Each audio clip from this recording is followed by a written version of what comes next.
Well, hi everyone. I'm John Retlin with a retro review of WCW Nitro from August 7th, 2000. The Go Home Nitro for New Blood Rising, and holy fuck, it was running the musical. This was a really rotten episode. A lot of fat shaming, Mark Madden yelling and yelling and yelling and ruining commentary more than he usually does, and a lot of fucking bullshit finishes. I know that Vince Russo gets a lot of shit, justifiably so, for how he booked WCW.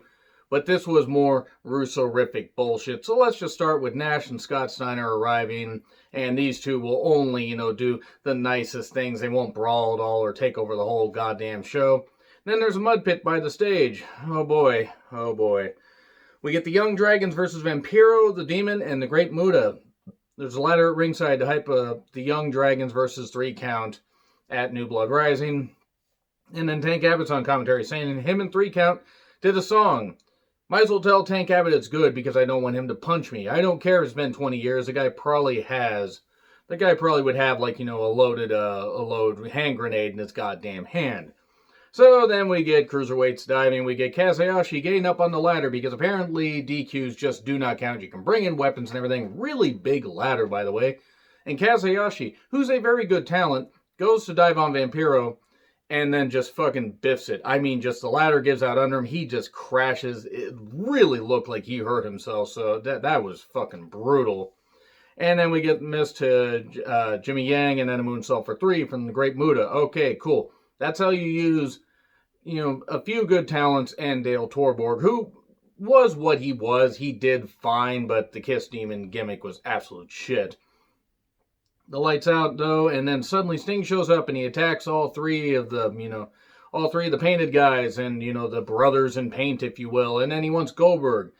Well, here's Scott Steiner, because we get a pull apart between Goldberg, Steiner, and Nash. And then Scott Steiner shows up and he has a lead pipe in Sting's hand. Says this lead pipe basically has your name on it. Now, Sting could have easily gotten out of the way because Scott Steiner loved the guy, was not exactly the fastest in the world, and swings the pipe at Sting, and Sting just takes it, just gets hit with it, and then gets laid out and everything. And we get Ernest Miller saying, hey, Goldberg and Nash can't disrupt the show or else they'll be sent to jail.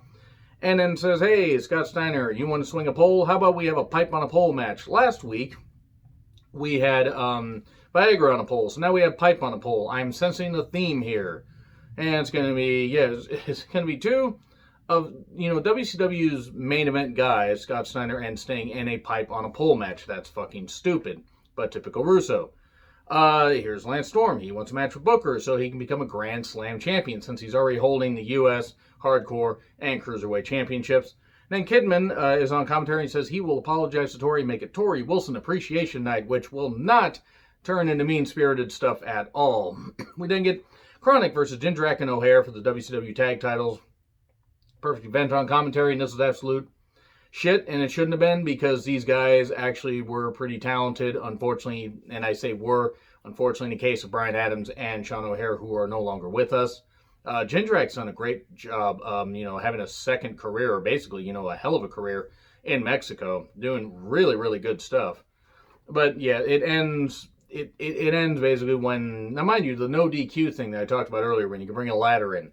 Yeah, they didn't hit anybody with a ladder, but the Flexi Lexi bar thing, the bar that Palumbo and Stasiak have used, they hit, I believe it was Brian Clark once. That causes a DQ. So suddenly that, relaxed DQ rule is just totally out the window. Then they all attack. Then the Filthy Animals come down, and they attack and steal the tag titles. And then MIA come down to even the odds, so to speak. And then MIA is searching for the Filthy Animals after this. And then Canyon asked Tori to be his tag partner because apparently it was supposed to be a mixed tag match against Buff and Judy Bagwell. Shane Douglas doesn't want that. Tori says she's not some bimbo, even though they kind of treat her like that after this. I'm not saying she is, but boy, they really treated her bad in WCW.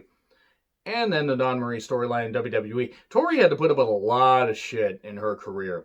But Canyon then is wondering what the hell. Oh, bro. Canyon, who's a hell of an innovator, was a hell of an innovator in wrestling, just doing, the worst DDP impression, though I give him credit for even doing this shit. He finds Pamela Paulstock. I think I called her Poundstock at one point. I would like to apologize for that. She's a blonde interviewer backstage and brings her out for this match. It's Canyon and Pamela versus Buff and Judy. Why? Just why? Just on why? And this also is based on the fact that Pamela didn't want anything to do with Canyon, because last week Canyon had laid out Mean Gene with a Canyon cutter, diamond cutter, whatever. Pamela then gets tagged. She slaps Canyon. He grabs her. And then Mean Gene in a neck brace comes down and low blows Canyon. Buff blockbuster 1, 2, 3. This was a match that was actually allowed on TV, and I fucking hated it.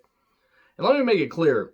WCW still had some great talents at this point, and actually on occasion would have a good to great match even on TV, and a good match on pay-per-view despite all the run-ins. But this was such a rotten episode. WCW was in the goddamn toilet at this point, and we were trying to flush it. We as the fans actually were trying to just plunge it and just let it die, just let it flush, just let it go in the septic tank, because nobody wanted it to be like this. And then Mark Madden says that, he's a Vince Russo fan, and my philosophy is Vince Russo for life. That explains a lot of what Madden actually thinks about wrestling, because he doesn't care about wrestling. Then the Russo interview. This was supposed to be on Thunder, and it got cut, and it got shown on Nitro. I think it was a tease or whatever. He talks about, his success in WWE, and that the ratings are basically the same since he left. Well, he thinks that that's a bad thing. Well, no, they had basically gone as high as they could have, and I think that Russo had a part in that, but I also think it was just the great talent roster and the fact that Vince McMahon, the talented Vince in wrestling, at least at that time, filtered the bullshit Russo ideas and made them at least somewhat presentable. And then he came to WCW for a challenge. He wanted to take WCW back to new heights. Talk about taking the ratings from 2.8 to 3.4 in 3 months. Yeah, okay, that's some marginal success. Cool. Okay, great. The shows were still fucking car wrecks. Did you see Mayhem? Did you see Starrcade 99? Those pay-per-views? Any of the TV wasn't all that good either. The Pinata on a pole match, maybe like less than a month after he got to the company. Or no, actually it's about 6 weeks after he got to the company. Still fucking ridiculous. And he wanted to boost the ratings. He talks politics, people that he doesn't like back there. Didn't want to be on TV. Talked about having his eye on Starrcade already and wanting to take John Rocker, and beat his ass or have his ass beat on the show. John Rocker was like somebody that slandered a lot of New Yorkers in a very expletive-laden rant. I believe would be the best way rather to describe it, because it was not very. Boy, that was a really bad rant. But Russo talked about having his eyes on Starrcade 2000. Thankfully, Russo would not make it to Starrcade. He would not even make it past Halloween Havoc 2000. Fucking thankfully. So the end is in sight from the Russo era. Unfortunately, John Laurinaitis would take over, and things would get level, but not much better, because Laurinaitis is a piece of shit as well. And then, it's not about me, it's about we. Russo was always out for himself. I don't believe that he ever wanted to actually help WCW, or if he did, he just didn't fucking care what he presented on TV, because it was fucking rotten. And then Sting versus Scott Steiner, pipe on a pole match. It was bad. There were chairs, there was a ref bump. Rick Steiner got the pipe from the pole and got Scott Steiner, and because the ref saw that, when he came to, Scott was declared the winner. And then they beat him down. Here's Nash, and then here's security, and we're going to get a tag match later. Mike Awesome and the former Ronda Singh, who I believe was going by the name of Heidi, were at ringside, and it was Lance Storm versus Booker T.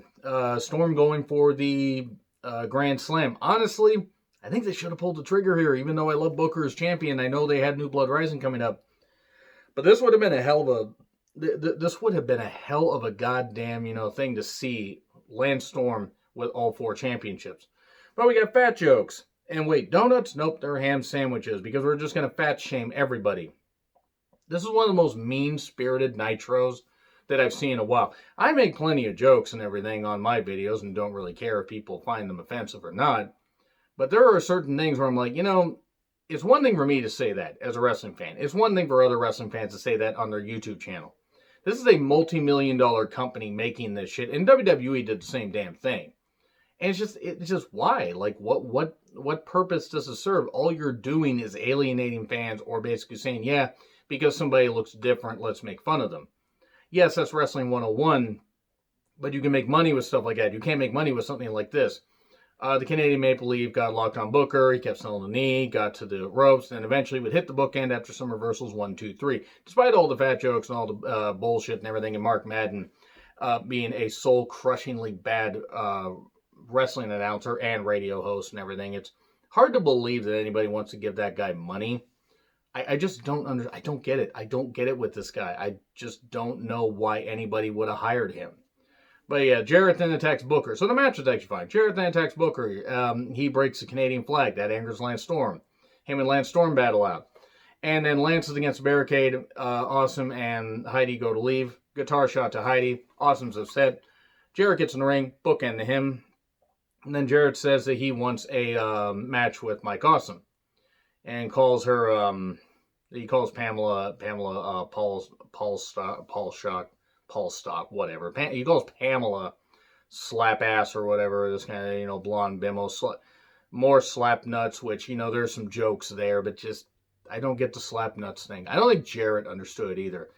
And then Kidman and Tori, with Tori for Appreciation Night, and Shane Douglas doesn't trust Kidman, but Kidman does some stuff at Champagne Flowers and all this stuff and everything. Cool. Then he shows a tape of Tori's Sweet 16 birthday, which had a 16-year-old, very plump Tori Wilson, in the biggest quotations possible, eating food and everything and doing all those bad home movies. Tori got humiliated. And then Kidman basically said, oh yeah, well, this picture, it's going to be shared with everybody. So everybody gets pictures as these flyers with Tori's, high school Sweet 16 picture are on there, and they just get rained down on the crowd. And who was this for? Was this for anybody? No, it wasn't for anybody. Douglas comes in, and then Tori gets shoved down because she tries to hit Kidman with a champagne bottle, and then that Remo guy, whatever, comes down, and it's bad. MIA and Filthy Animals brawl backstage. Disco gets in a beat-up car or whatever, still not as beat up as his wrestling career, still not as beat up as anybody that has to listen to his promos. Our ears get routinely beaten up having to listen to Disco Inferno. He goes to leave. Hoovy and Conan open up the garage door instead of using the switch that I'm sure was there. And then Chronic's there. They have sledgehammers. They don't hit Disco Inferno, more in the pity, but they do hit a high time onto the hood. Laid out Disco Inferno is the best Disco Inferno. Disco Inferno's a fucking idiot. And they get the tag titles back. Major Guns, Tigress, and Miss Hancock brawl in the mud. And I hate the fact that this show is still on the air.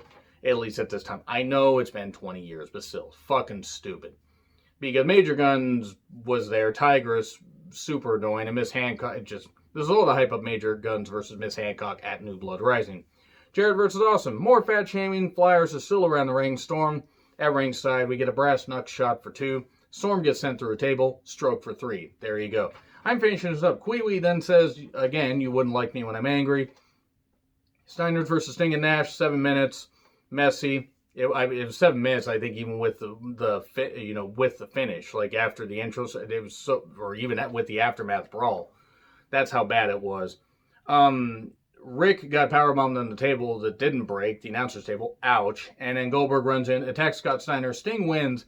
And then he sidekicks Sting. And then we get a pull apart for the Sting, Nash, Scott Steiner triple threat at New Blood Rising. Terrible show. Just let me know what you guys think in the comments. Let me know what you think of WCW 2000 at this time. Like, share, subscribe, Twitter handle in the description. I'm John Retlin. I'll see you soon.